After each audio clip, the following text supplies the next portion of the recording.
Assalamualaikum warahmatullahi wabarakatuh. Alhamdulillahirabbil alamin. Asyhadu an la ilaha illallah wa la syarikalah wa asyhadu anna Muhammadan abduhu wa rasuluh. Allahumma shalli ala Muhammad wa ala ali Muhammad. Amma ba'du. Jamaah salat subuh rahimakumullah. Alhamdulillah, marilah sekali lagi kita ucapkan puji syukur alhamdulillah kehadirat Allah yang Maha Kuasa. Karena sampai dengan pagi ini kita masih diberi kesempatan, diberi nikmat yang luar biasa yang kita tidak akan sanggup menghitungnya satu persatu. Sebagaimana sabda Rasulullah, sholat sunnah 2 rakaat sebelum subuh itu lebih baik dari dunia seisinya. Jadi ini sudah luar biasa sekali. Alhamdulillah kita masih diberi kesempatan untuk menjalankan ibadah sholat subuh berjamaah di Masjid An-Nur yang kita cintai bersama ini ya. Jamaah rahimahullah, sekali lagi sebenarnya ini sudah apa yang mau saya sampaikan sudah disampaikan Pak Fendi, jadi saya hanya mengulangi mau ngomong apa lagi ya. Sambutan ini kita enggak patut-patut tok, intinya Dorpres sama Mabar Pak ya. Oke, sekali lagi terima kasih atas partisipasi semua jamaah dalam program Mukirmas ini ya. Kami harapkan Mukirmas itu hanya sekedar singkatan sewu mikir masjid ya. Saat ini orang parkir men 3.000 ya. Jadi kami harapkan bisa memberi lebih dari 1.000 per hari ya. Gitu nanti bisa Bapak Ibu sekalian tabung di rumah. Nanti insya Allah ada petugas yang keliling datang mengambil. Nah, nanti walaupun tidak ada petugas yang belum sempat mengambil ya, ada beberapa kendala mungkin. Tetap kami harapkan para Bapak Ibu jamaah yang sudah punya kotak kencreng di rumah itu tetap mengisi. Jadi nanti mohon maaf tetap ada kontribusi setiap hari. Biasanya nih kadang-kadang karena tidak sempat itu ngisi kencrengnya sehingga begitu ada datang petugas baru kita ambil dari dompet. Dan itu sebenarnya jauh-jauh kurang efektif. Nanti kadang-kadang kan karena antara diambil 1 bulan sekali dengan diambil 2 bulan sekali hasilnya sama saja, karena uang itu kita ambil dari dompet. Tapi kalau kita masukkan setiap hari ke dalam kaleng itu akan lain hasilnya, antara diambil 1 bulan dengan 2 bulan. Mohon maaf tanpa mengurangi keikhlasan Bapak Ibu, hanya sekedar saran, moga-moga bermanfaat. Sedekah yang baik itu kan katanya sedikit demi yang kecil tapi ajek. Tapi lebih baik lagi juga yang agak besar tapi ajek. Kelihatan ya. Hanya itu kiranya yang bisa saya sampaikan, nanti enggak Pak Bapak Gaya Gus kehabisan waktu. Sekali lagi terima kasih atas kontribusi Bapak Ibu semua. Semoga yang sedikit ini bisa menjadi amal jariah dari Bapak Ibu sekalian yang akan menjadi penolong kelak kita, menjadi syafaat kita kelak di hari akhir. Sekian dari saya, kurang lebihnya mohon maaf. Bila taufiq wal hidayah. Assalamualaikum warahmatullahi wabarakatuh. Assalamualaikum warahmatullahi wabarakatuh. Innal hamdalillah nahmaduhu wa nasta'inuhu wa nastaghfiru wa na'udzu billahi min sururi anfusina wa min sayyiati a'malina may yahdihillahu fala mudhillalah wa may yudlilhu fala hadiyalah. Ashhadu an la ilaha illallah wa ashhadu anna Muhammadan abduhu wa rasuluh. Allahumma shalli wa sallim wa barik ala Muhammad wa ala alihi wa ashabihi ajma'in. Amma ba'd. Qala Allahu ta'ala fil kitabil karim, a'udzu billahi minasyaitonir rajim. Al yauma akmaltu lakum dinakum wa atmamtu alaikum nikmati wa raditu lakumud Islam madina. Shadaqallahul adzim. Allahumma arhamna bil Quran. Bapak-bapak, ibu-ibu jamaah Masjid An-Nur Masaran, fa insyaallah dimuliakan oleh Allah. Yang pasti saya muliakan, saya hormati. Pertama, marilah kita senantiasa berusaha meningkatkan rasa syukur kita kepada Allah atas segala nikmat yang Allah berikan kepada kita, lebih-lebih nikmat iman, nikmat Islam, sehingga kita bisa membedakan mana yang hak dan mana yang batil, mana jalan yang lurus, mana jalan yang sesat, mana cara hidup yang hak dan mana cara hidup yang batil. Waskurullah fa in kuntum iyyahu ta'budun. Bersyukurlah kepada Allah jika kamu betul-betul hanya mengibadahi Allah. Oleh karena itu, bersyukur itu menjadi jalan utama kita sebagai seorang hamba Allah, sebagai seorang muslim, sebagai seorang yang beriman, sebagai seorang yang bertakwa kepada Allah. Syukur adalah jalan yang paling baik bagi jalan-jalan yang lain. Yang kedua, Bapak Ibu yang saya muliakan, kula dherekaken uluk salam dumateng Kanjeng Nabi Muhammad sallallahu alaihi wasallam. Allahumma sholli ala Muhammad wa ala ali Muhammad. Mudah-mudahan dengan salam tadi, dengan sholawat tadi, kita dikenali, bisa dikenali oleh Rasulullah sebagai bagian dari umatnya. Tentu saja tidak hanya dengan sholawat, dengan ibadah-ibadah yang lain, mengikuti tuntunan apa yang dicontohkan oleh Rasulullah, kemudian kita dikenali oleh Rasulullah nanti di yaumil akhir sebagai bagian dari umatnya, yang insya Allah mudah-mudahan kita mendapatkan syafaat beliau biiznillah. Allahumma amin. Yang ketiga, Bapak Ibu, tadi Mas Pendi memperkenalkan saya. Sebenarnya nggak usah diperkenalkan juga, barangkali sebagian besar sudah tahu. Kalau di sini ya bukan sebagai dosen gitu, sini sebagai bagian dari jamaah Masjid An-Nur. Dosen mereka kan teng Yogyo, datang pergi sebagai jamaah Masjid An-Nur, sebagai bagian dari jamaah Masjid An-Nur. Menawi kula disebutaken kali Mas Pendi pengasuh Alibata, nggih niku nembe berlangsung sekitar 1 bulan nggih Mas Pendi. 1 bulan niku hitungan hari ini, tapi nek dihitung niku namung nembe 4 jam napa 5 jam. 4 kali 5 kali pertemuan Alibata khusus kangge lansia. Sinten ingkang kersa napa belajar Alibata manggenipun teng ruang rapat Masjid An-Nur menika teng mriku. Kuotanipun namung 10 kursi gitu. Terus mboten kata-kata kangge lansia. Terus Bapak-bapak, Ibu-ibu ingkang kula mulyakaken, kula badhe matur beberapa hal saja. Yang pertama, tadi saya mengutip penggalan ayat di dalam surat Al-Maidah ayat 3, tapi bagian akhir. Al-yauma akmaltu lakum dinakum. Al-yauma lakum, pada hari ini gitu. Allah gitu. Al-yauma, pada hari ini aku, kata Allah. Al-yauma akmaltu lakum, pada hari ini aku sempurnakan, lakum bagimu, dinakum, pada hari ini aku sempurnakan bagimu agamamu. Dinakum, terjemahan dinakum niku nggih, adin niku teng terjemahan biasanya diterjemahke agama. Lajeng disambung watmamtu alaikum nikmati waraditu lakumul Islam madina, dan aku cukupkan, aku sempurnakan nikmatku padamu dan kuridoi bagimu Islam sebagai agama.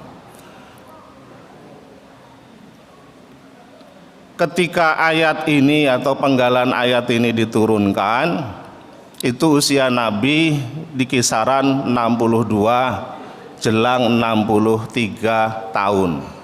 Ayat ini termasuk ayat akhir-akhir ketika Rasulullah selama 23 tahun memperjuangkan, membangun, menegakkan Islam dari Mekah ke Madinah, itu selama 23 tahun. Nah, ayat ini atau penggalan ayat ini adalah penggalan ayat yang diturunkan oleh Allah kepada Nabi Muhammad itu di kisaran usia 63 tahun jelang kewafatannya. Oleh karena itu ketika Abu Bakar As-Siddiq mengetahui ayat ini, penggalan ayat ini, Abu Bakar As-Siddiq menangis. Abu Bakar As-Siddiq itu menangis, bersedih hati terkait dengan penggalan ayat ini. Kenapa? Abu Bakar As-Siddiq ini cerdas, sangat cerdas. Beliau memahami, beliau mengerti betul bahwa sesuatu yang sempurna berarti akan selesai. Kalau sesuatu itu sudah sempurna berarti selesai. Sebuah pekerjaan yang sudah disebut sebagai sesuatu yang sempurna berarti pekerjaan itu sudah selesai. Kalau sudah selesai berarti apa? Pekerjaan itu sudah selesai, berarti yang mengerjakannya akan segera dipanggil pulang ke haribaan Allah Subhanahu wa Ta'ala. Artinya Abu Bakar As-Siddiq itu memahami bahwa dalam waktu dekat, entah berapa tahun begitu, Rasulullah akan diwafatkan oleh Allah Subhanahu wa Ta'ala karena pekerjaannya sudah selesai. Jadi pada hari ini telah kusempurnakan bagimu agamamu dan telah kucukupkan nikmatku padamu dan kuridhoi Islam sebagai agamamu. Itu berarti sudah diresmikan, sudah dinyatakan selesai, sudah resmi, sudah selesai. Maka sebuah pekerjaan yang sudah selesai, maka pekerjanya akan ditarik oleh yang memerintahkan pekerjaan itu. Mohon maaf Pak Ramto, biasanya Pak Ramto itu memekerjakan orang kalau sudah selesai diberhentikan, diselesaikan, rampung gitu. Sudah sempurna itu ya berarti sudah, pasti akan ditarik, diselesaikan. Dah gitu. Jadi itu. Namun Bapak Ibu yang saya muliakan, bahasan kita hari ini saya ingin menyampaikan tentang Islam sebagai ad-din. Islam sebagai ad-din. Karena di dalam penggalan ayat ini menunjukkan bahwa Allah itu menyempurnakan, Allah itu setelah menyempurnakan Islam itu sebagai ad-din, sebagai agama. Tapi saya lebih suka menerjemahkan ad-din itu bukan sebagai agama, tetapi sebagai pedoman hidup, sebagai way of life, sebagai cara hidup, sebagai pedoman hidup, sebagai tuntunan hidup, bukan sebagai sebuah agama. Artinya Islam sebagai pedoman hidup, sebagai tuntunan hidup itu sudah disahkan, sudah ditetapkan oleh Allah sebagai pedoman hidup yang sempurna. Saya tidak ingin mengatakan paling sempurna, sempurna, yang lain tidak sempurna. Jadi kalau ada kata paling sempurna nanti masih tanya lagi yang sempurna yang lain yang mana. Agama Islam ini sebagai pedoman hidup yang sempurna, yang lain pasti tidak sempurna. Islam ini sebagai ad-din itu adalah yang sempurna, yang lain tidak sempurna. Inna dina indallahil Islam. Sebagai pedoman hidup, sebagai cara hidup, Islam itu yang diterima, sedangkan yang lain tidak diterima. Artinya dari posisi sebagai pedoman hidup hanya Islam yang sempurna. Yang kedua, hanya Islam yang diterima. sebagai pedoman hidup hanya Islam yang diterima di sisi Allah. Sedangkan cara-cara hidup yang lain itu tidak diterima oleh Allah. Bahkan kalau kita pelajari ayat-ayat yang berkaitan dengan keislaman ini, tentang Islam ini, ada juga ayat yang mengatakan atau yang disebutkan, barang siapa mencari ad-din, pedoman hidup selain Islam, maka ia tidak akan diterima dan di akhirat termasuk orang yang rugi. Oke. Dan banyak wasiat-wasiat, ya, bahkan di dalam Al-Quran sendiri, misalnya wasiat dari Nabi Ibrahim kepada anaknya, itu juga berbicara tentang pedoman hidup Islam. Innallaha astafa lakumud dina fala tamutunna illa wa antum muslimun. Sesungguhnya Allah telah memuliakan kamu dengan ad-din. Tentu yang dimaksud dengan ad-din ini adalah Islam, karena di dalam rangkaian ayat itu Nabi Ibrahim mewasiatkan kepada anaknya itu, janganlah kamu sekali-kali mati kecuali dalam keadaan muslim.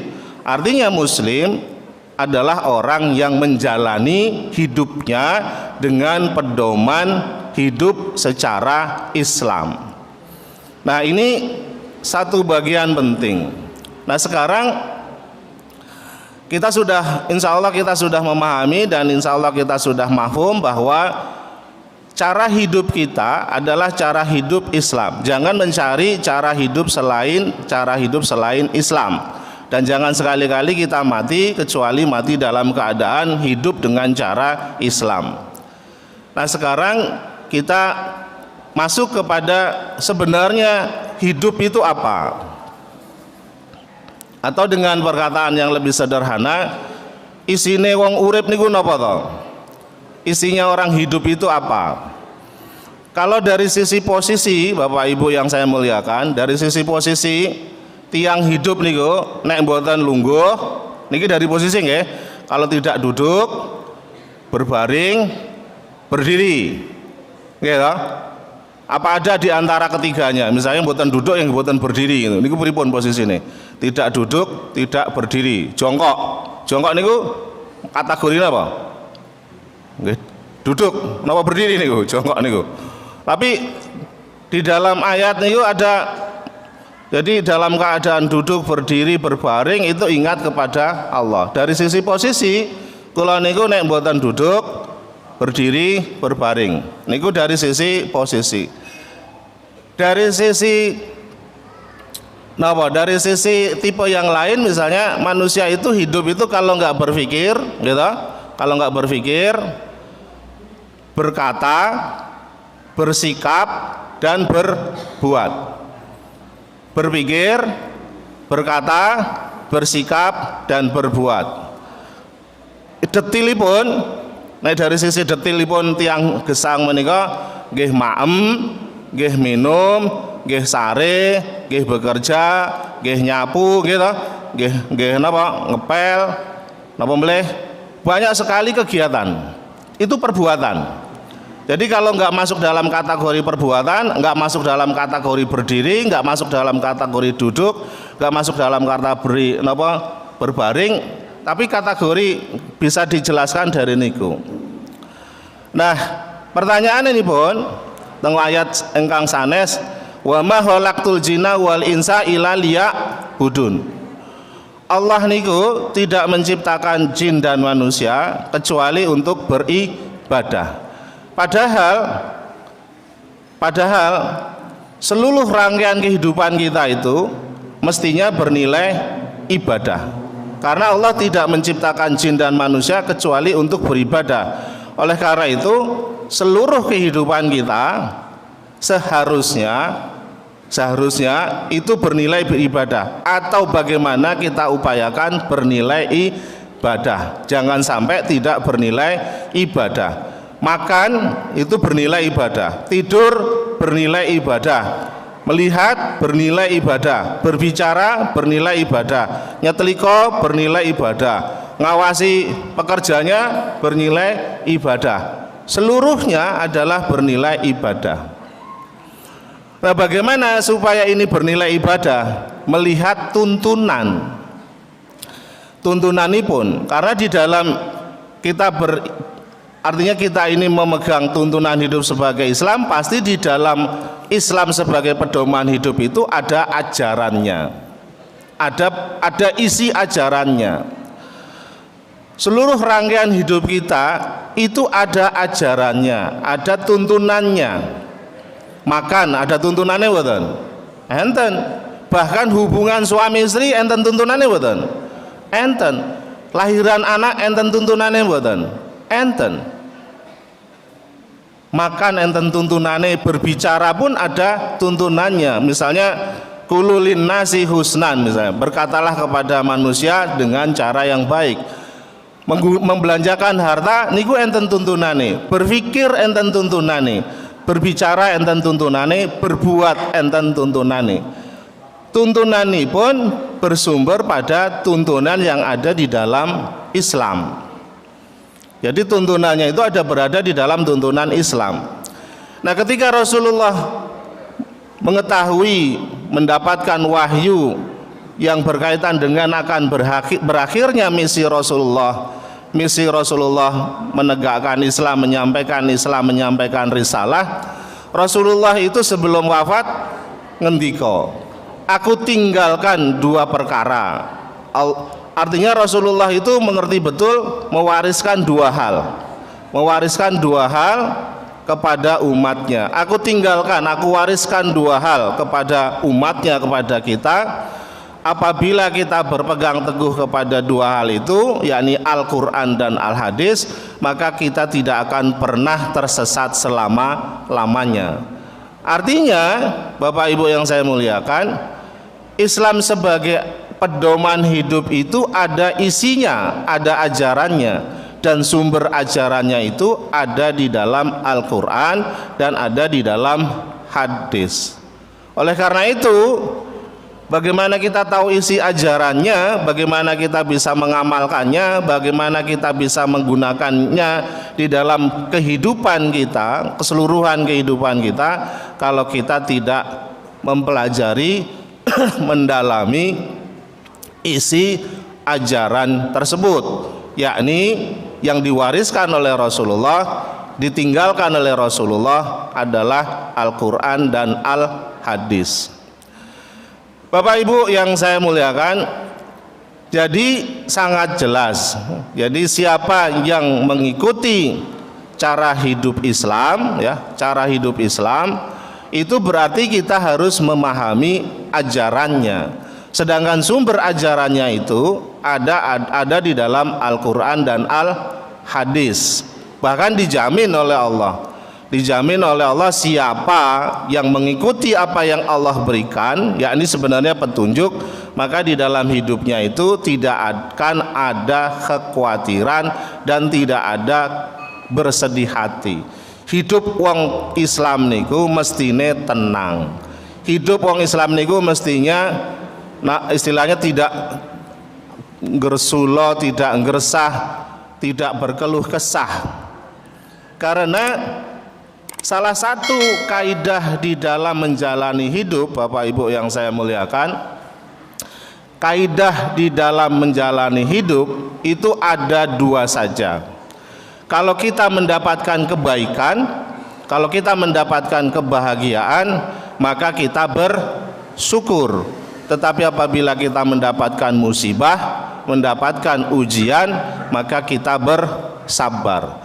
Bahkan sesungguhnya kalau itu sebagai sebuah musibah itu adalah akibat dari kelakuan kita sendiri yang tidak mengikuti pedoman hidup yang sudah Rasulullah wariskan kepada kita.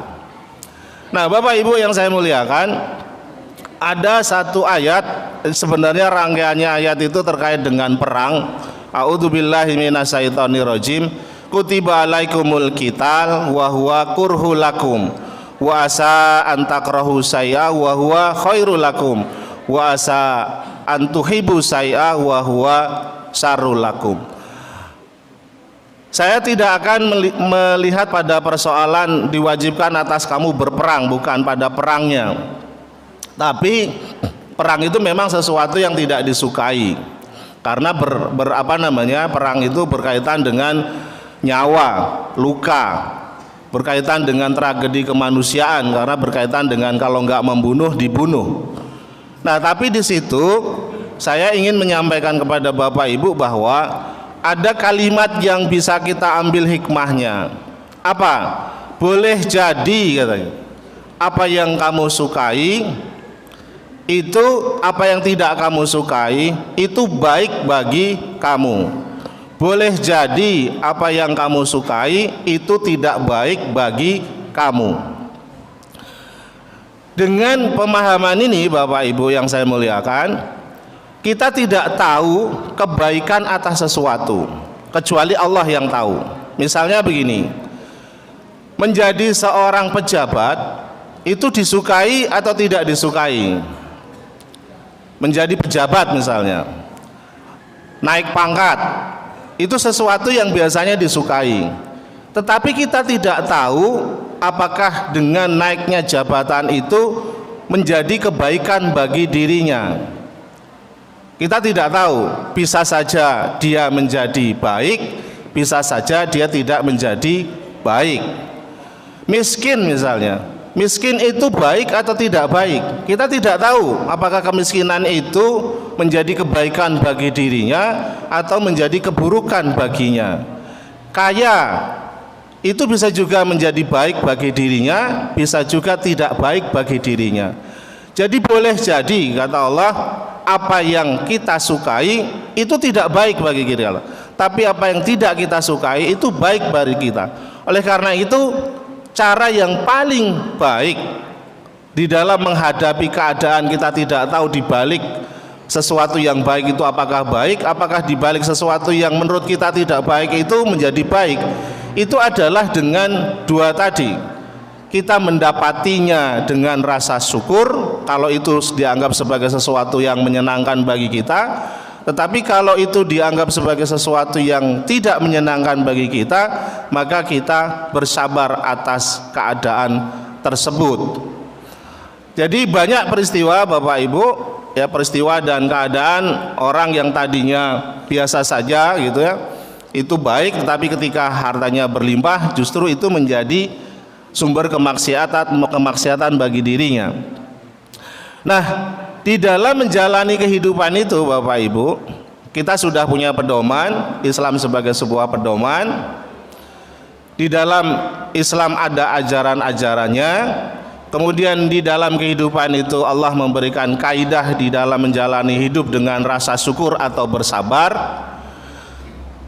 Dalam kenyataannya, pada perjalanan kehidupan kita, meskipun sudah ada pedoman, meskipun sudah ada ajaran, kita tahu ada ajarannya, kita mengerti ajaran-ajaran itu, tetapi kemudian di dalam perjalanan kita tetap melakukan kesalahan. Jadi tetap saja kita melakukan kesalahan. Nah, disinilah kemudian ya, kesalahan itu bisa terjadi karena banyak sebab. Setidak-tidaknya karena kita itu tergoda dengan hawa nafsu, bujuk-bujukan gitu ya, dan lain sebagainya itu. Tetapi di sini Allah memberikan sebuah jalan lagi yang sebenarnya kita bisa ketahui dari ajaran Islam itu sendiri. Meskipun ada pedoman, ada kaidah, ada tuntunan, tetap saja di dalam perjalanan hidup kita itu bisa saja kita melakukan kesalahan, melakukan dosa. Seperti juga Nabi Adam. Maka Allah berikan kepada kita kalimat taubat. Jadi Allah berikan, anugerahkan kepada kita kalimat-kalimat yang begitu indah menurut saya, begitu syahdu, begitu indah, begitu luar biasa, yang dianugerahkan kepada kita, yang dituntunkan kepada kita, bagaimana cara kita memohon ampunan kepada Allah atas segala dosa-dosa yang kita lakukan. Fatalaqa Adamu min rabbi kalimatin fataba alaih innahu huwat tawwabur rahim. Adam saja diberi dikasih tahu oleh Allah bagaimana caranya untuk bertaubat. Maka kalimat yang muncul dari lisan Adam alaihissalam, Rabbana dzalamna anfusana wa ilam taghfir lana wa tarhamna lanakunana minal khasirin. Ada kalimat yang lain. Ada kalimat yang lain misalnya seperti Nabi yang masuk ikan itu juga kalimat taubat. Sedangkan Rasulullah mengajarkan kepada kita banyak kalimat-kalimat taubat yang bisa kita sampaikan, yang bisa kita haturkan, yang kita persembahkan kepada Allah sebagai rasa bersalah kita, rasa menyesal kita terhadap perbuatan-perbuatan yang kita lakukan, ya, agar kita tidak mengulanginya lagi. Bahwa di dalam kehidupan itu ada kesalahan, ya, sebagai sebuah hal yang mesti terjadi, tetapi di situ Allah berikan tuntunan kepada kita kalimat-kalimat taubat. Bapak Ibu yang saya muliakan, inilah rangkaian-rangkaian yang bisa saya haturkan kepada Bapak Ibu, bahwa yang pertama yang ingin saya ulangi lagi, saya tegaskan lagi, kita jangan mencari jalan hidup selain Islam, cara hidup selain cara hidup Islam. Karena cara hidup selain Islam itu tidak diterima.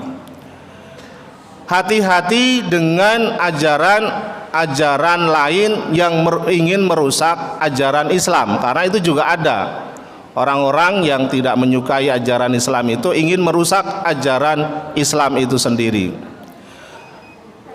Karena kedengkian, karena iri dan segala macam ingin merusak ajaran Islam itu. Tetapi poinnya adalah Bapak Ibu, jangan mencari ajaran selain ajaran Islam. Yang kedua, karena ajaran Islam itu ada isinya, maka pelajari ajaran-ajaran Islam itu bagi kehidupan kita, karena ajaran-ajaran Islam itu digunakan bagi keseluruhan rangkaian hidup kita, dari bangun tidur sampai tidur lagi. Bahkan mau tidur saja ada tuntunannya, agar kita dalam tidur itu adalah bernilai ibadah. Pelajari tuntunan dan ajarannya melalui kitabullah dan al-hadis, Al-Quran dan al-hadis. Kemudian bagian dari kaidah hidup adalah kita bersyukur dan bersabar. Dan apabila kita menjalani kehidupan ini melakukan kesalahan dan dosa maksiat, maka cepat-cepatlah kita bertaubat. Dan di dalam kalimat taubat itu ada kalimat-kalimat taubat yang diajarkan Allah kepada kita, sehingga kita bisa kembali lagi kepada tuntunan dan ajaran yang benar. Inilah kira-kira Bapak Ibu yang bisa saya sampaikan terkait dengan subuh ceria pagi ini dari kita untuk kita. Pagi hari ini, kata Mas Pendi, ini acaranya adalah dari kita untuk kita. Nuhoni dawuh dari Mas Pendi, saya diminta untuk berbagi pemahaman terhadap beberapa, khususnya terkait dengan Islam sebagai ad-din, Islam sebagai pedoman hidup. Bapak Ibu, itu yang bisa saya sampaikan, kurang lebihnya saya mohon maaf. Mudah-mudahan bermanfaat bagi kita semua, khususnya bagi saya pribadi, untuk mengingatkan jangan sampai kita keluar dari pedoman hidup yang kita miliki, yakni al-Islam. Billahi taufiq wal hidayah. Assalamualaikum warahmatullahi wabarakatuh. 261. Selanjutnya nomor 22. 113 boten enten. Selanjutnya 45. 90. Pinten 65. Oke, monggo, Pak. Selanjutnya 08 nomor 08. Selanjutnya 128 ada enggak? Mana sini cocok kan? Selanjutnya 187 nomor 91.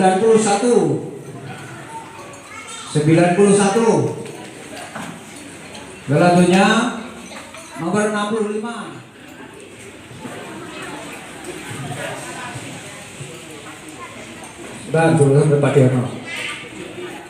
Nomor 273 nomor itu dikabeh. 273 men sewu. Oke, oke. 205. 205. Salah sengipun 200 selawe teman-teman.